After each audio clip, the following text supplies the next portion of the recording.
Bonjour ou bonsoir à tous, vous qui regardez les vidéos, que ce soit le jour ou la nuit, ici DVD Pro Souvenir.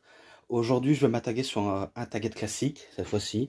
Donc, je crois que c'est le dernier In Your House après. Mais il n'y a plus rien en DVD de In Your House, même si je sais bien qu'il y en a qui m'en manquent. Avant que je commence cette vidéo, je vais parler de la petite publicité. Et après, on en parle directement, un sujet qui me fâche énormément. Donc voilà, tout d'abord, je commence par la pub.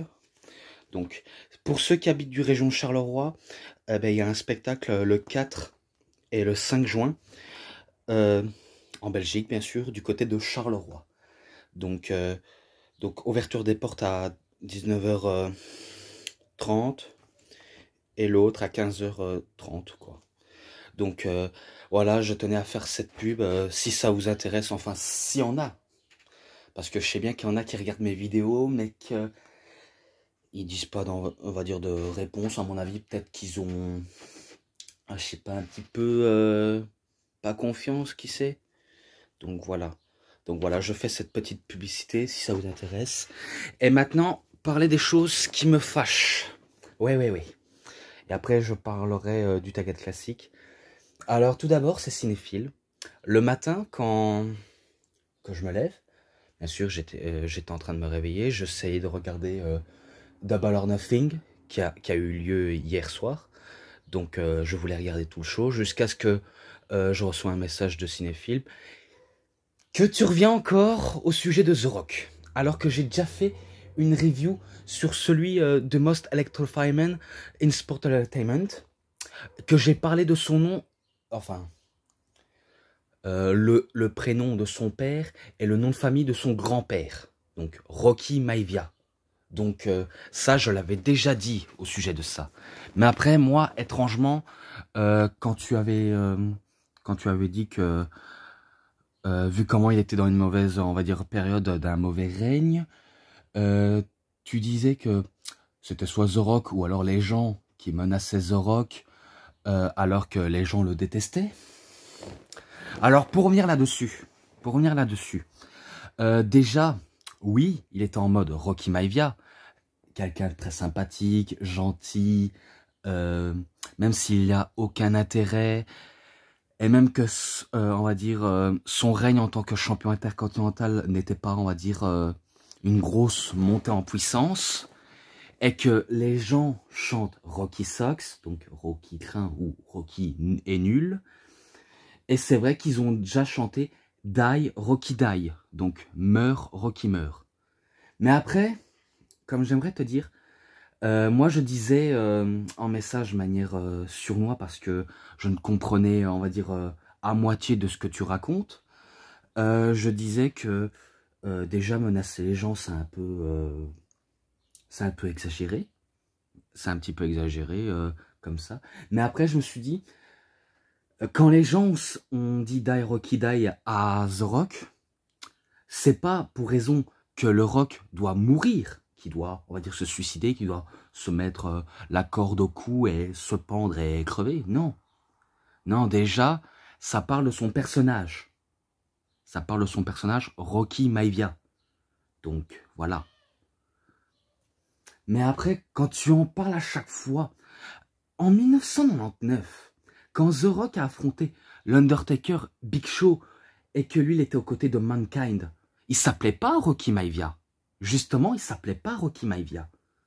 Donc, voilà pourquoi je suis en train de te faire comprendre que je n'ai déjà cité le moment où il s'appelait Rocky Maivia et que en 1999, c'était pas Rocky Maivia, c'était The Rock. Donc voilà, ça c'est le truc qui m'a beaucoup plus fait chier. Et j'insiste fort là-dessus parce que après je ne veux plus que cinéphile, tu en parles après ça. Donc après je veux que tu changes de sujet de conversation. Parce que c'est pas en mal, mais à chaque fois quand tu écris des trucs, c'est incompréhensif et j'essaie de trouver le truc qui ne va pas quand tu écris quelque chose. Eh ben j'essaye de, on va dire, d'essayer de comprendre la chose et après ben c'est venu comme ça en réfléchissant parce que je grignotais un truc. Donc voilà pourquoi je tenais à dire à ceux qui m'écoutent, même si je sais bien qu'il y en a qui regardent mais qui changent de vidéo, parce que je sais bien qu'il y en a qui regardent sans être abonnés. Je suis au courant de tout ça. Mais bon, vous voyez, ça me mine, hein, Enfin, je sais pas si ça vous dit quelque chose, mais moi, ça me mine.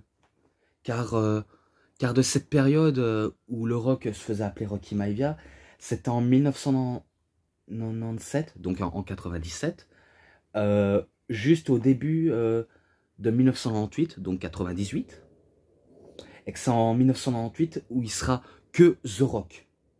Donc fini Rocky Maivia, fini, on va dire, le petit samouran sympathique qui n'intéresse personne. Voilà. Donc c'est fini cette période-là. Maintenant, il devient The Rock. Et voilà, quoi. Donc, voilà, je tenais à le dire parce que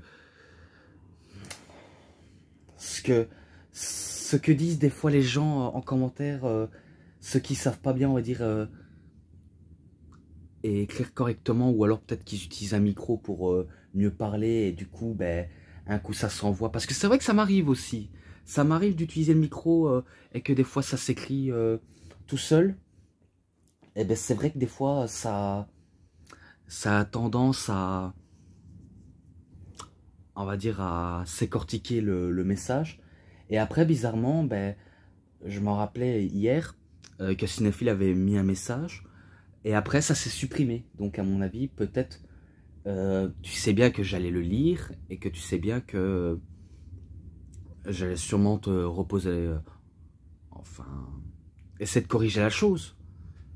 Donc, voilà. Donc, voilà, pour ça, je veux plus que tu en parles de cette période où The Rock était Rocky Maivia, car je sais déjà sur The Rock, j'ai le coffret, même si j'ai pas l'épique journée de Dwayne The Rock Johnson, peu importe, je l'aurai quand même. Donc, pour ça, ne dis plus de choses inutiles, n'importe quoi. Donc après, ça a tendance à m'énerver, quoi. Et en plus, là, je vois que ça dure trop longtemps, donc je passe directement au Tagat classique. Mais bon, voilà. Ignaраos, le jour du massacre à la Saint-Valentin, et Backlash en Ignaраos, après c'est terminé. Mais bon, en Tagat classique, exactement. Et c'est le premier 27 et l'autre 28. Mais bon, voilà. Voilà, il faut savoir que maintenant, un coup que c'est dit, ça a été dit. Et un coup que on sait déjà des choses. Parce que, faut pas croire, je ne suis pas qu'un imbécile. Hein. Je sais aussi des trucs. Mais des fois, j'ai pas envie trop en raconter. Parce que des fois, les vidéos durent extrêmement longtemps.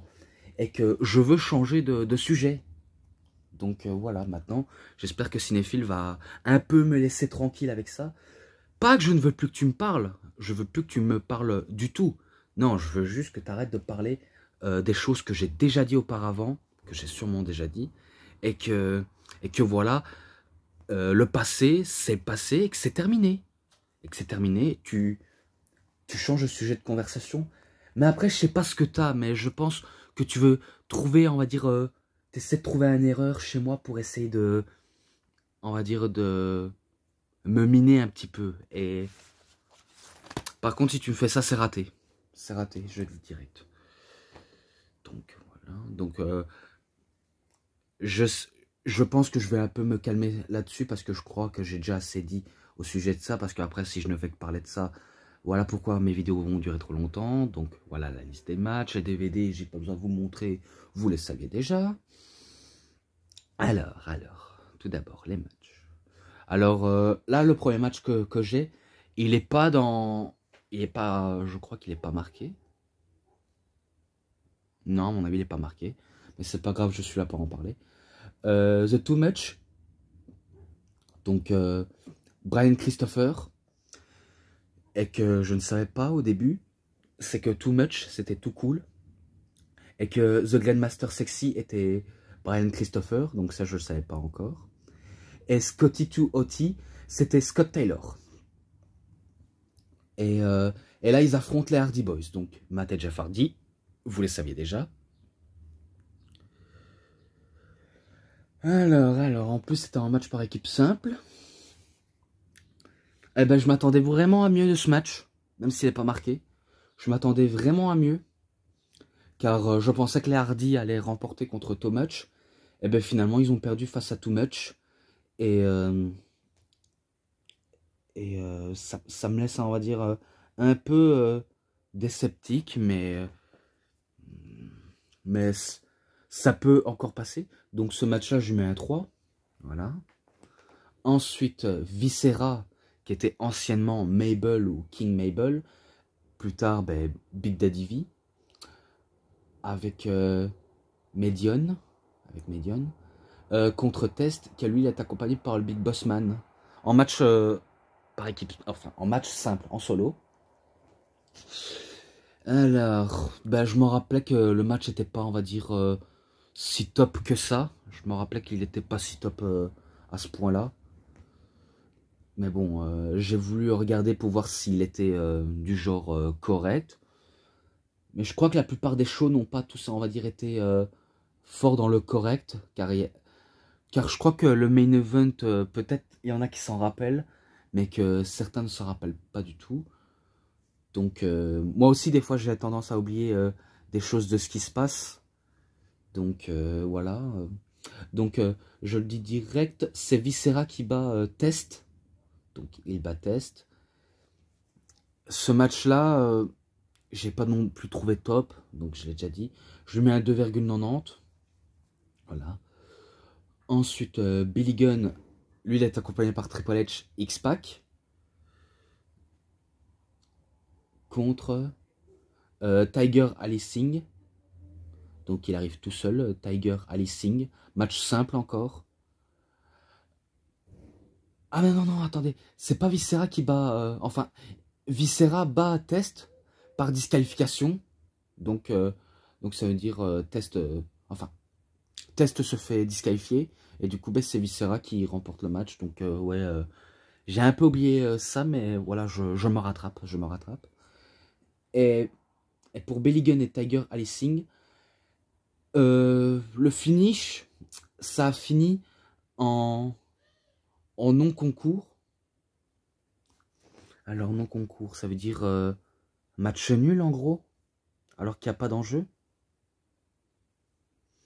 What the fuck, j'ai complètement oublié ce moment-là, mais... Ouais, à mon avis, peut-être en double décompte, mais... Je sais pas, mais... Voilà, on va dire qu'il y a pas de gagnant ni de perdant, à mon avis. Ou alors que des perdants, qui sait. Bref, c'est pas grave. Ce match-là, de 2,80. Obligé. Ensuite, Goldust contre Blue Dust. Donc, Blue Dust qui est le Blue Mini. Eh ben... Goldust, c'est une version dorée. Et Blue Dust, ben, version bleue. Pas dorée. Donc, couleur de peinture. Et qu'il prouve qu'il est meilleur que le Goldust. Et ben finalement, c'est Goldust qui bat le Blue Dust. Blue Mini, bien sûr. En match simple, qui était en match simple. Ce match-là, 2,90 aussi. Voilà. Et je sais pas si je pourrais le dire, mais enfin, si jamais je le dis encore, ça va sûrement frustrer peut-être cinéphile, mais après, peut-être que ça le frustrerait pour une bonne cause, pour savoir que je comprends un petit peu bien les choses, mais que je suis loin d'être un... Allez, loin d'être un abruti. Concernant, on va dire, Tiger Mask 2, qui est Mitsuharu Misawa, parce que je l'avais déjà reviewé dessus. Dynamite Kid, ça je sais pas s'il avait déjà porté le masque, mais en tout cas je sais bien que le tout premier Tiger Mask, eh ben, c'était pas Dynamite Kid. Je crois que j'ai dit Tyson Kid, mais c'est pas grave. Dynamite Kid, je sais pas s'il a déjà porté le masque, mais à mon avis, je crois que oui. Ouais, mais après, Philippe Chéreau et Christophe Ajus le dit, et il le confirme, que Tiger Mask 2, c'est bel et bien Mitsuharu Misawa. Donc là, je ne fais pas d'erreur. Si eux le disent, et si Wikipédia, on va dire des fois ils se trompent, ou alors ils ne se trompent pas, c'est qu'ils ont raison. Ils ont raison, et maintenant, des choses comme ça, je veux plus revenir là-dessus. Donc il vaut mieux tourner la page et retourner au présent. Donc voilà. Ensuite, Boboli contre Al Snow, et qui est accompagné par Ed, donc tête de mannequin. Et c'était pour le titre hardcore. Donc le champion hardcore, c'était... Qui était le champion hardcore? En plus, c'était le titre hardcore qui était vacant. Ah ouais, d'accord, donc j'ai cru que c'était l'un des deux champions, mais non. Donc, si je crois bien... Si je crois bien... Parce que, ouais, je me rappelle de peu de choses qu'il y a eu dans ce match, à part des prises et des coups portés, mais autrement, je me rappelle pas des choses foufou, entre guillemets. C'est Bob Holly qui remporte le titre hardcore, et je crois que c'est quand il sera champion hardcore, c'est là où il deviendra hardcore Holly, même si des fois ça m'arrive de dire hardcore Bob Holly, et qu'il est dans une période où il est avec son cousin, peut-être Molly Holly et d'autres, on va dire, personnes qui se font appeler Holly. Donc voilà. Ce match-là, entre Goldust et Blue Dust, ça je verrai plus tard. Mais ce match-là, je crois que je le mettrai un petit 3. Voilà. Ensuite, Big Boss Man contre Medion. Donc un match simple.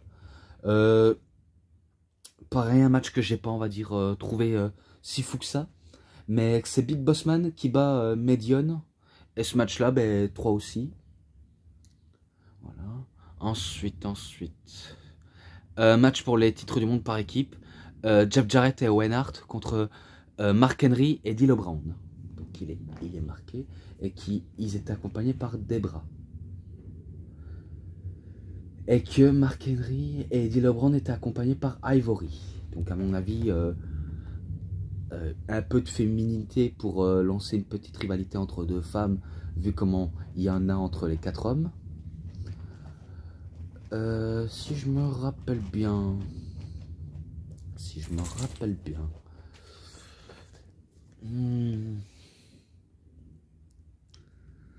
c'est Owen Hart qui fait un sharpshooter sur D'Lo Brown.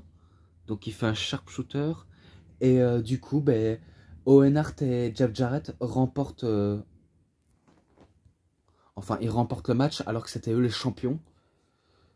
Donc voilà, en plus, j'allais dire un truc qui,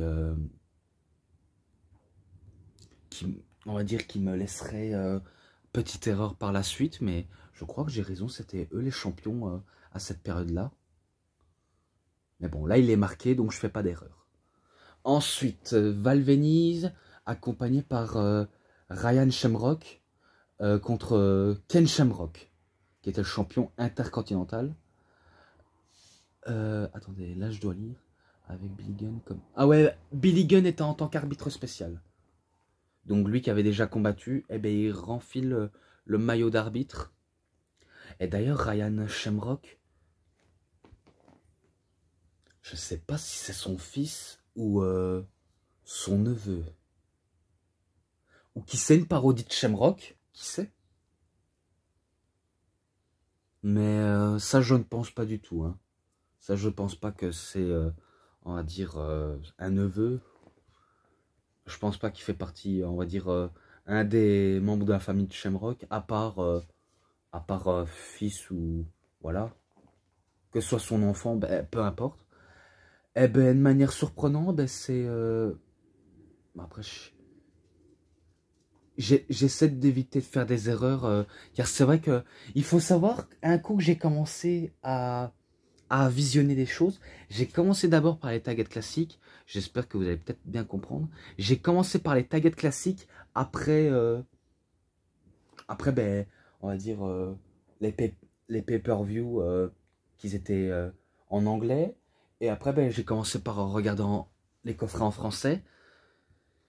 Et que là, je suis en train peut-être regarder les pay-per-view en français. Moi, je me suis dit, si je regarde en premier en anglais, eh ben, je regarderai en dernier en français. Donc, je dis direct, c'est Val Venis qui bat Ken Shamrock. Et c'est lui qui devient nouveau champion intercontinental. Donc, voilà. Ensuite, The Corporation. Voilà. Shayna et Kane contre la D-Generation X. Donc, Triple H et X-Pac. Ouais. Donc, 3 hommes et une femme. Et que Shayna fait équipe avec un homme. Et c'était en match par équipe simple. Mais bon. Je dis direct, c'est la corporation. Parce que je croyais que c'était la DX. Mais non, c'est la corporation qui bat la DX. Donc, voilà. Par contre, entre Shamrock et... Ah, vous voyez, ça me prend le dessus. Entre Shamrock et Val Venis, 3,20. Et celui-là, 3,5. Que je viens de citer. Ensuite, Mankind contre The Rock. Match, on va dire, du dernier homme debout. À mon avis, c'est une façon pour Mankind de se venger. Ah, il y a mon chien qui vient vous dire bonjour. À mon avis, pour Mankind, c'est le seul moyen de se venger, on va dire, de la tricherie qu'il y a eu au Royal Rumble de 1999, donc 99. Donc c'est le seul moyen pour lui de se venger, pour essayer de, on va dire, de faire chuter The Rock, vu comment The Rock, il a, on va dire, un côté méprisable, et qu'il tacle tout le monde sans état d'âme. Eh ben, en plus, ça tombe bien, je l'ai déjà reviewé dans le coffret de Most Electrifying Man in Sport Entertainment. Donc non, je ne fais pas erreur, j'ai déjà dit dessus, mais que je le noterai en description, la note globale. Eh ben, ça a terminé en match nul. Donc oui, ça a terminé en match nul, car les deux s'étaient assommés tous les deux avec des coups de chaise. Et du coup,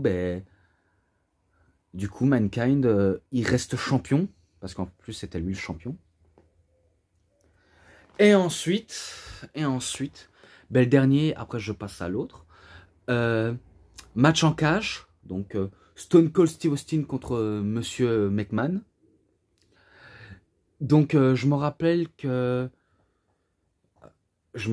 Monsieur McMahon ne voulait pas monter un premier temps dans le ring, car il sait qu'il va se faire démonter par Stone Cold Steve Austin, moyen pour jouer le heel parfait, mais qu'en plus, le gagnant, il aura la chance d'aller affronter le champion en main event de WrestleMania. Donc ça, je me rappelle très très bien. Et que Monsieur McMahon fait à tout prix pour éviter que ce soit Austin qui gagne.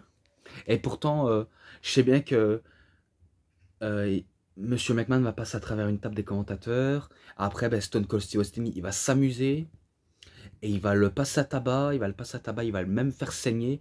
Jusqu'à ce que Monsieur McMahon, il provoque en faisant des doigts d'honneur, à répétition. Et c'est là où le géant Paul White, et Big Show, arrive, démonte Stone Cold. Et il le fait, on va dire... enfin, il le pousse dans la cage, sauf que la cage, on va dire, il s'ouvre comme une porte, et que là, Stone Cold, il a l'occasion de tomber et de remporter le match. Donc c'est lui qui remporte le match, et ce match-là, je crois que j'ai déjà noté, mais... À mon avis, oui, je crois que je l'ai déjà noté dans Legacy of Stone Cold Steve Austin. En tout cas, je vérifierai. Oh là là. Allez, j'irai vérifier. Donc voilà. J'irai vérifier. On va dire qu'en ce moment, je lui mets un 3,5 provisoirement. Voilà. Je lui mets provisoirement. Et ça me laisse le temps. On va dire, un coup que je mets la vidéo en ligne, je vais chercher pour voir si j'ai raison ou pas. Et après, je le mets la vraie note globale, parce que des fois, je modifie. Parce que là, j'ai dit qu'il va y avoir des modifications de ceux que j'aurais pu noter en description du départ, mais sauf que je me suis concentré sur les meilleurs matchs. Donc c'est pour ça que je vais... un coup que on va dire que j'ai terminé à faire cette vidéo maintenant, eh ben je vais vérifier et après je vais commencer à écrire et avant de mettre la vidéo en ligne et les vraies notes globales que j'ai notées moi-même. Donc voilà, passons. Maintenant, on passe du côté de Backlash. Donc In Your House Backlash, après, c'est terminé. Alors. Là, c'était en match par équipe mixte. Donc Valvenis et Nicole Baz contre D'Lo Brown et Ivory. Donc ça commence directement fort. Et que malheureusement, il n'est pas écrit. Donc voilà. C'est Valvenis et Nicole Baz qui battent D'Lo Brown et Ivory. Donc ce match-là, je lui mets un 2,80 car il m'a pas si emballé que ça. Ensuite, Prince Albert, donc ceux qui connaissent sur A-Trent ou Lortenstein, ou le géant Bernard, qui sait. Albert et Ed Rose contre Too Much, donc Scott Taylor qui est Scotty Tuoti, Grandmaster Sexy qui est Brian Christopher, match par équipe seulement. Et ben c'est le Prince Albert et Ed Rose qui battent Too Much. Et ce match-là, ben, je mets un 2,90. Il m'a pas, on va dire, si emballé que ça. Ah, Normie qui a eu des moments sympatoches avec les Too Much pour essayer de divertir la foule. Donc ça, je ne retire pas de fait. Ensuite, Kane contre le Big Boss Man, que lui, il est accompagné par Test en match simple, normal. Ce que je m'en rappelle, ben, vu comment Big Boss Man était dans la corporation, enfin, corporation dans le Ministry of Darkness, eh ben, vu comment il veut, on va dire, s'en prendre à tout le monde en se comportant comme un flic, enfin, un mauvais flic, on va dire anarchiste, un mauvais flic anarchiste, en faisant tout et n'importe quoi. Eh ben, pas avec Kane. Pas avec Kane, car Kane va lui faire du sale. J'ai envie de dire, il a envie de faire du sale. Eh ben, il bat le Big Boss Man. Et ce match-là, je lui mets un 3,10. Donc voilà. Je donne pas plus d'informations vu comment la plupart il ne s'est rien passé du tout. Donc voilà. Viscera contre... Enfin... Ouais, Test. Ouais, donc un coup que c'est Kane qui combat, et ben Viscera, il arrive. Il bat Test et il est accompagné par Big Bossman. Donc pas le temps de respirer pour le Bossman qui doit rester à l'extérieur, même si ça le permet de reprendre son souffle et d'admirer le match, même s'il pourrait intervenir à tout moment. Ce n'est pas le cas. Et ben Viscera, ben, il bat Test. Et ce match-là, ben, un 2,90 car il m'a pas, on va dire, plu à ce point-là. Ensuite, ensuite.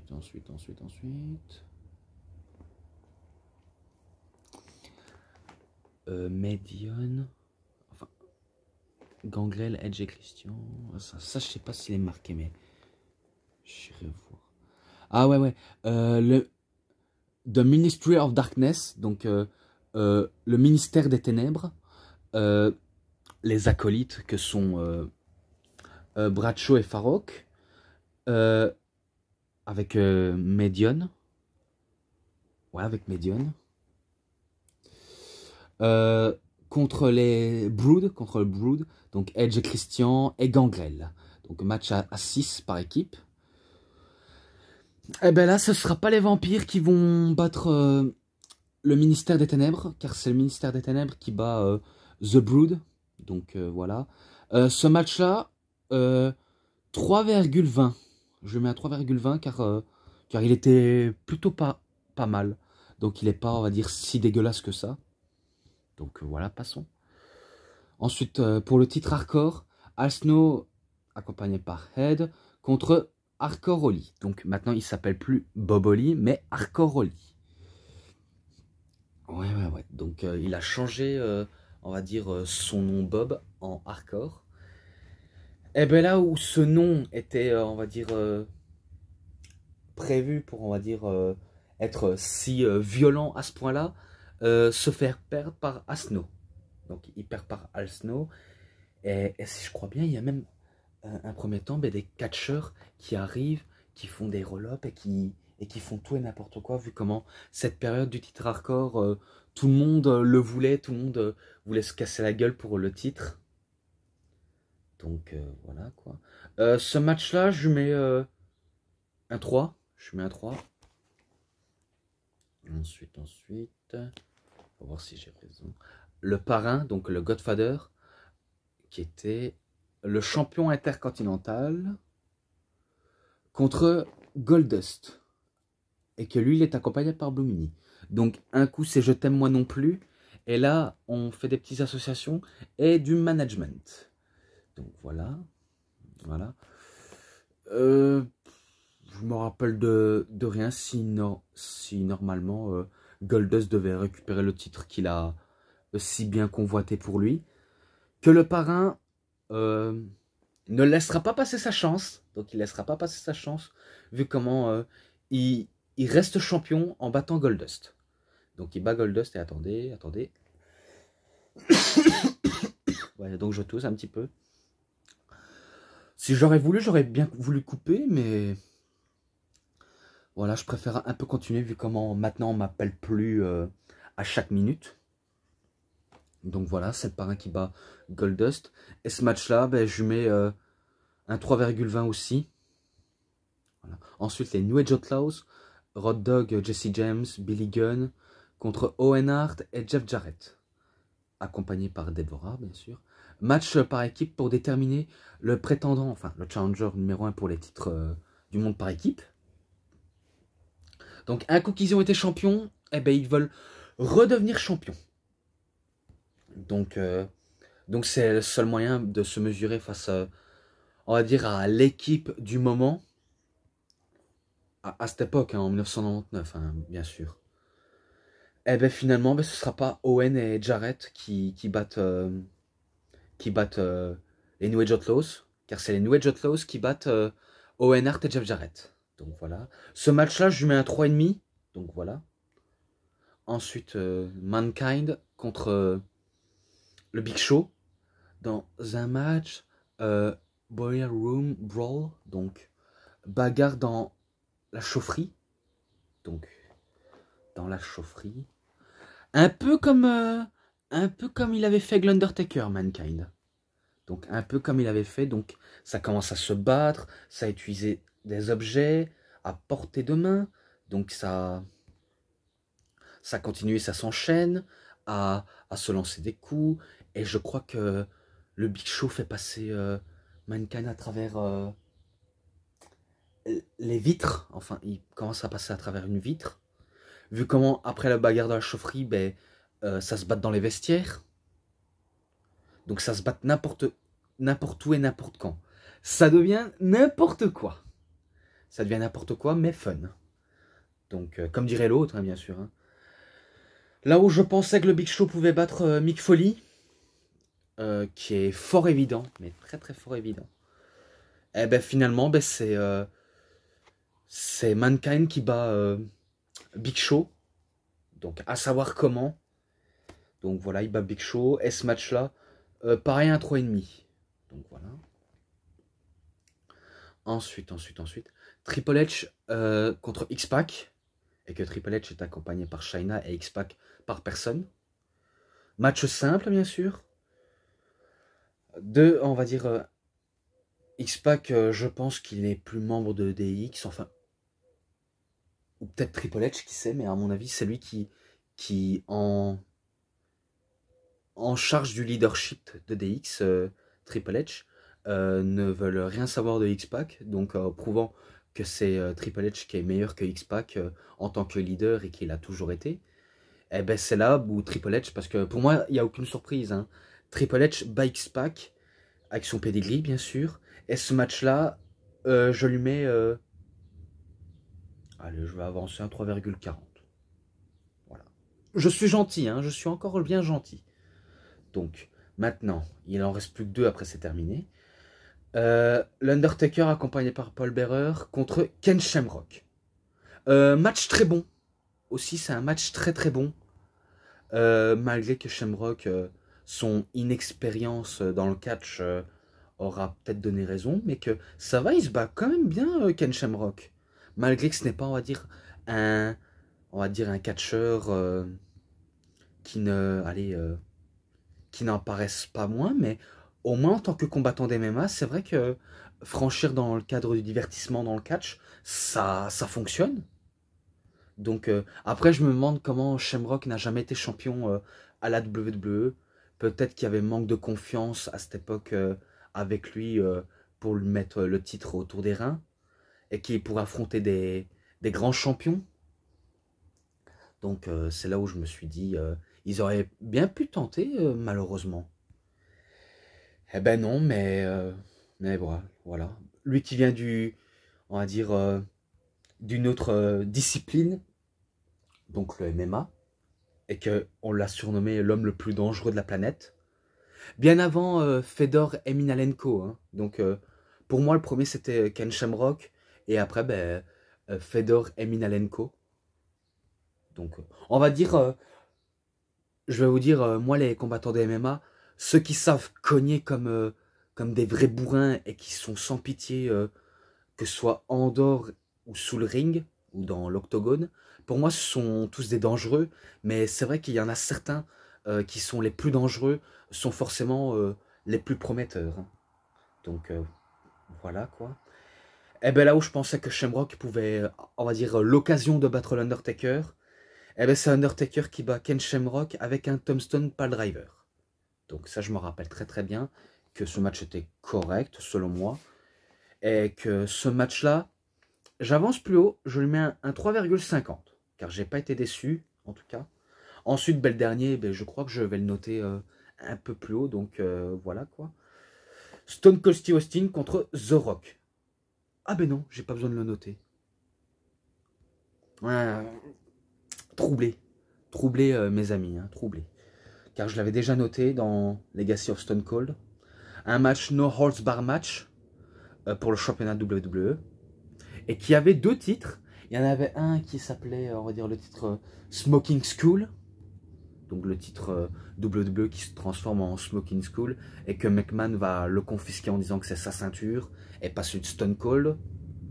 Et qu'après, ben, ils font échange et ça donne à The Rock. Et que Stone Cold veut le récupérer malgré le titre qui lui colle bien à la peau. Au titre Smoking School WWE. Et c'est vrai que c'est un peu corporate, hein, ce titre-là. J'ai trouvé un peu corporate. Corporate, pas corporate. Donc c'est vrai que c'est un titre vraiment corporate que certains veulent, on va dire, arborer à ses hanches. Et que même Shane McMahon était en arbitre spécial. Et que j'avais déjà cité qui se bagarre dans l'arène. Que ce soit dans l'entrée, en dehors du ring, même sur la table des commentateurs où The Rock prend la caméra en faisant un doigt d'honneur à Stone Cold et que Stone Cold lui répond avec des doigts d'honneur avant de lancer un stunner et que ça se bat dans le ring. Un coup que Stone Cold, on va dire, sentait la victoire au plus proche, eh ben, Shane McMahon, qu'est-ce qu'il fait? Et il compte jusqu'à 2 et il fait un doigt d'honneur à Stone Cold en se barrant, et c'est là où le père, Monsieur McMahon, arrive en donnant une correction à son fils, et que c'est là où The Rock, ben, il prend la ceinture, il frappe Stone Cold avec, et du coup il faut un arbitre pour valider le match, et The Rock n'arrive pas à battre Stone Cold Steve Austin, car à la fin c'est Stone Cold Steve Austin qui bat The Rock, et il remporte le titre.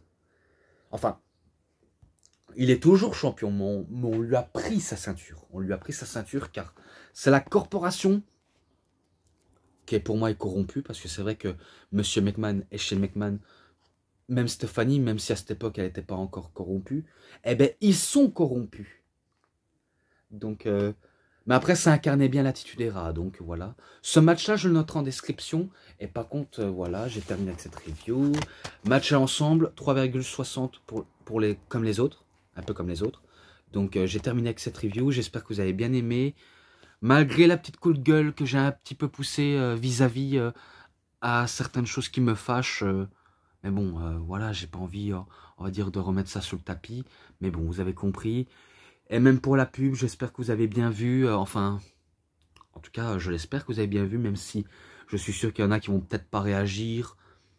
Faut pas avoir peur de moi. Je sais bien que je fais pas des vidéos travaillées comme les autres youtubeurs, car c'est vrai que je suis pas un youtubeur qui utilise parfaitement sa caméra de manière correctement. Je sais pas non plus faire des montages.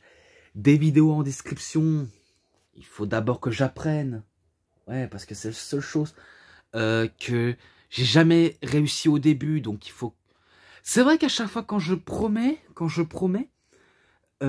ça foire et du coup ben, je lâche l'affaire. Donc j'essaye que ça vous plaise et que si vous voulez des DVD à voir, eh ben, je vous en conseille fortement. Donc moi je vous en conseille, je ne vous force pas, mais je vous en conseille pour les plus intéressés. Donc voilà. Donc maintenant j'ai déjà assez tout dit.